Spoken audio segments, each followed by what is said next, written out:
In your story, story of Gulliver's Travels. Gulliver's Travels, Part 3, Chapter 8.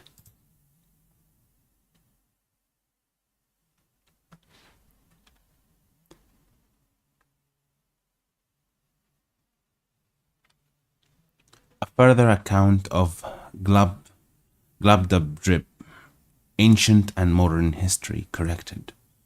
Having a desire to see those ancients who were most renowned for wit and learning, I set apart one day on purpose. I proposed that Homer and Aristotle might appear at the head of all their commentators. But these were so numerous that some hundreds were forced to attend in the court and outward rooms of the palace. I knew and could distinguish those two heroes at first sight, not only from the crowd, but from each other. Homer was the taller and comelier person of the two, walked very erect for one of his age, and his eye were the most quick and piercing I ever beheld. Aristotle stooped. Aristotle stooped much and made use of a staff. His visage was miarge. An interesting word. Miarge.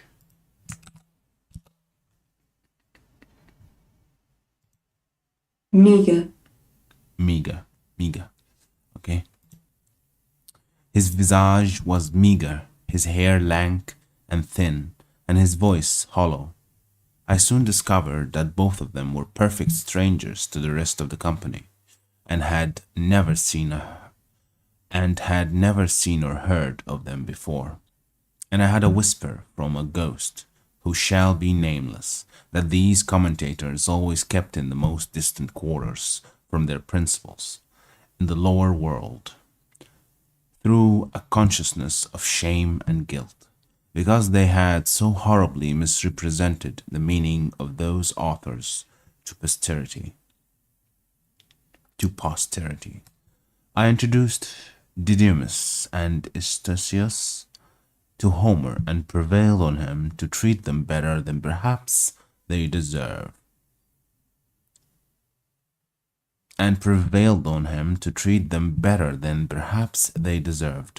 For he soon found they wanted a genius to enter into the spirit of a poet. But Aristotle was out of all patience with the account I gave him of Scotus and Remus, as I presented them to him, and he asked them whether the rest of the tribe were as great dunces as themselves. I then desired the governor to call up Descartes and Gassendi, with whom I prevailed to explain their systems to Aristotle. This great philosopher freely acknowledged his own mistakes in natural philosophy, because he proceeded in many things upon conjecture, as all men must do, and he found that Gassendi, who had made the doctrine of Epicurus as palatable as he could, and the virtues of Descartes were equally to be exploded. He predicted the same fate to attraction, whereof the present learned from such zealous assertors. He said that new systems of nature were but new fashions which would vary in every age, and even those who pretend to demonstrate them from mathematical principles would flourish but a short period of time, and be out of vogue when that was determined. I spent 5 days in conversing with many others of the ancient learned. I saw most of the first Roman emperors. I prevailed on the governor to call up Heliogabalus cooks to dress us a dinner, but they could not show us much of their skill for want of materials. A helot of Axilius made us a dish of Spartan broth, but I was not able to get down a second spoonful. The two gentlemen who conducted me to the island were pressed by their private affairs to return in 3 days, which I employed in seeing some of the modern dead who had made the greatest figure for 200 or 300 years past in our own and other countries of Europe, and having been always a great admirer of old illustrious families, I desired the governor would call up a dozen or two of kings, with their ancestors in order for 8 or 9 generations. But my disappointment was grievous and unexpected, for instead of a long train with royal diadems, I saw in one family two fiddlers, three spruce courtiers, and an prelate, Italian prelate. In another, a barber, an abbot, and two cardinals. I have too great a veneration for crowned heads to dwell any longer on so nice a subject. But as to counts, marquises, dukes, earls, and the like, I was not so scrupulous. That's an interesting word. Let's see.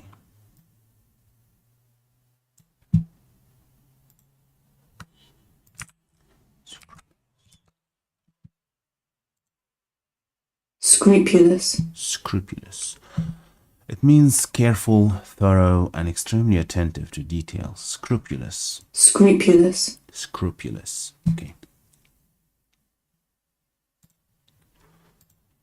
I was not so scrupulous, and I confess it was not without some pleasure that I found myself able to trace the particular features by which certain families are distinguished, up to their originals.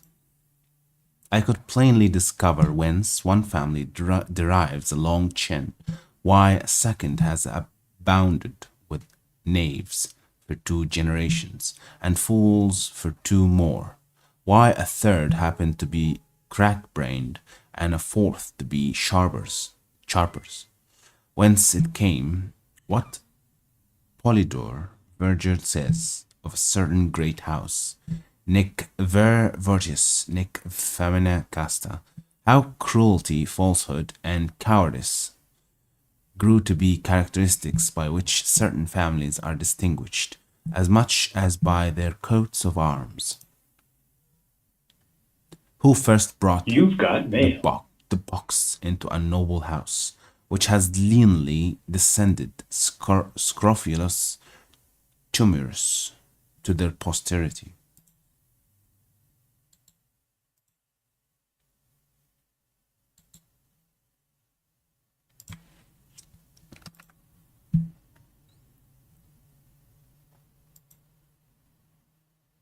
Which has leanly descended scrofulous tumulus to their posterity. Neither could I wonder at all this when I saw such an interruption of lineage by pages, lackeys, valets, coachmen, gamesters, fiddlers, players, captains, and pickpockets. I was chiefly disgusted with modern history, for having strictly examined all the persons of greatest name in the courts of princes for 100 years past, I found how the world had been misled by prostitute writers to ascribe the greatest exploits in war to cowards, the wisest counsel to fools' sincerity, to flatterers Roman virtue, to betrayers of their country pity, to atheist chastity, to sodomist truth, to informers. How many innocent and excellent persons had been condemned to death or banishment by the practicing of great ministers upon the corruption of judges and the malice of factions? How many villains had been exalted to the highest places of trust, power, dignity, and profit? How great a share in the emotions and events of courts, councils, and senates might be challenged by bawds, whores, pimps, parasites, and buffoons. how low an opinion I had of human wisdom and integrity, when I was truly informed of the springs and motives of great enterprises and revolutions in the world, and of the contemptible accidents to which they owed their success. Here I discovered the roguery and ignorance of those who pretend to write antidotes. Antidotes? Antidotes. Let's see how it's pronounced. Anecdote. Anecdotes. Okay. Who pretend to write anecdotes or secret history, who sent so many kings to their graves with a cup of poison, will repeat the discourse between a prince and a chief minister, where no witness was by, unlock the thoughts and cabinets of ambassadors and secretaries of state, and have the perpetual misfortune to be mistaken. Here I discovered the true causes of many great events that have surprised the world. How a whore can govern the back stairs of a council, and the council a senate. A general confessed in my presence that he got a victory purely by the force of cowardice and ill conduct, and an admiral that, for want of proper intelligence, he beat the enemy. He beat the enemy to whom he intended to betray the fleet. 3 kings protested to me that in their whole reigns they never did once prefer any person of merit, unless by mistake or treachery of some minister in whom they confided. Neither would they do it if they were to live again, and they showed with great strength of reason that the royal throne could not be supported without corruption, because that positive, confident, restive temper which virtue infused into a man was a perpetual clog to public businesses. Let's read this one again. That the royal throne could not be supported without corruption, because that positive, confident, restive temper which virtue infused into a man was a perpetual clog to public businesses. I had the curiosity to inquire in a particular manner by what methods great numbers had procured to themselves high titles of honor. I had the curiosity to inquire in a particular manner by what methods great numbers had procured to themselves high titles of honor and prodigious estates, and I confined my inquiry to a very modern period, however, without grating upon present times, because I would be sure to give no offense even to foreigners, for I hope the reader need not be told that I do not in the least intend my own country in what I say upon this occasion. A great number of persons concerned were called up, and upon a very slight examination discovered such a scene of infamy that I cannot reflect upon it without some seriousness. Perjury, oppression, subordination. Perjury, oppression, subordination. Isn't this subordination?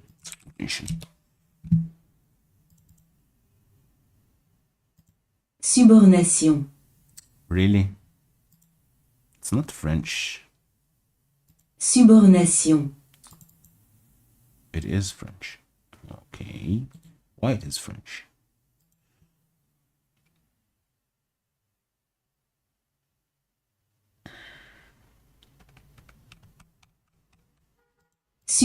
برضو Subornation. Subornation, fraud, panderism, and the like infirmities were among the most excusable arts they had to mention, and for these I gave, as it was reasonable, great allowance, but When some confessed they owed their greatness and wealth to sodomy or incest, others to the prostitution of their own wives and daughters, others to the betraying of their country or their prince, some to poisoning, more to the perverting of justice. In order to destroy the innocent, I hope I may be pardoned if these discoveries inclined me a little to abate of that profound veneration which I am naturally apt to pay to persons of high rank, who ought to be treated with the utmost respect due to their sublime dignity by us their inferiors. I had often read of some great services done to princes and states, and desired to see the persons by whom those services were performed. Upon inquiry, I was told that their names were to be found on no record, except a few of them, whom history has represented as the vilest of rogues and traitors. As to the rest, I had never once heard of them. They all appeared with dejected looks and in the meanest habit, most of them telling me they died in poverty and disgrace, and the rest on a scaffold or a gibbet. Among others, there was one person whose case appeared a little singular. He had a youth about 18 years old standing by his side. He told me he had for many years been commander of a ship, and in the sea fight at Actium, had the good fortune to break through the enemy's great line of battle, sink 3 of their capital ships, and take a fourth, which was the sole cause of Antony's flight and of the victory that ensued. That the youth standing by him, his only son, was killed in the action.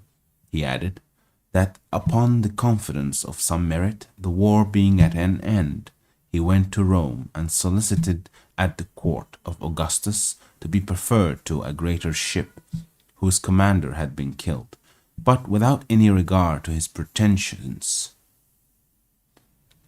It was given to a boy who had never seen the sea, the son of Libertina, who waited on one of the emperor's mistresses. Returning back to his own vessel, he was charged with neglect of duty, and the ship given to a favorite page of Publicula, the vice admiral, whereupon he retired to a poor farm at a great distance from Rome, and there ended his life. I was so curious to know the truth of this story that I desired Agrippa might be called, who was admiral in that fight. He appeared and confirmed the whole account, but with much more advantage to the captain, whose modesty had extenuated or concealed a great part of his merit. That's a lovely line. Let's see, read it again. He appeared and confirmed the whole account, but with much more advantage to the captain, whose modesty had extenuated or concealed a great part of his merit. I was surprised to find corruption grown so high and so quick in that empire by the force of luxury so lately introduced, which made me less wonder at many parallel cases in other countries, where vices of all kinds have reigned so much longer, and where the whole praise as well as pillage has been engrossed by the chief commander, who perhaps had the least title to either.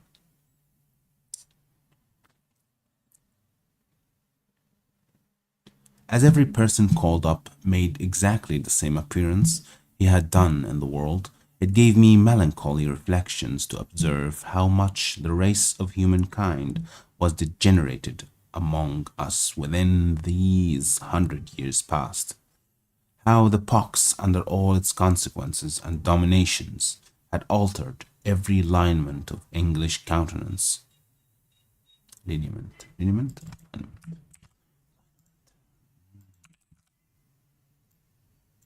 Lineament. Lineament.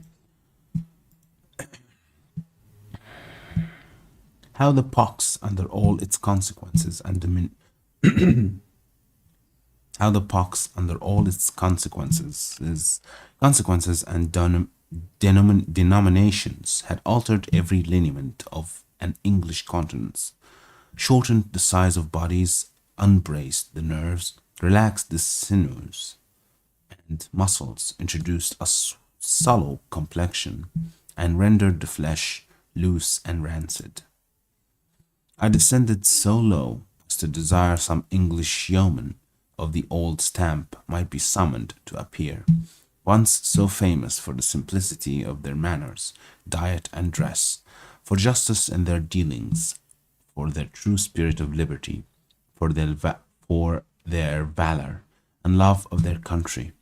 Neither could I be wholly unmoved after comparing the living with the dead, when I considered how all these pure native virtues were prostituted for a piece of money by their grandchildren, who in selling their votes and managing at elections have acquired every vice and corruption that can possibly be learned in a court.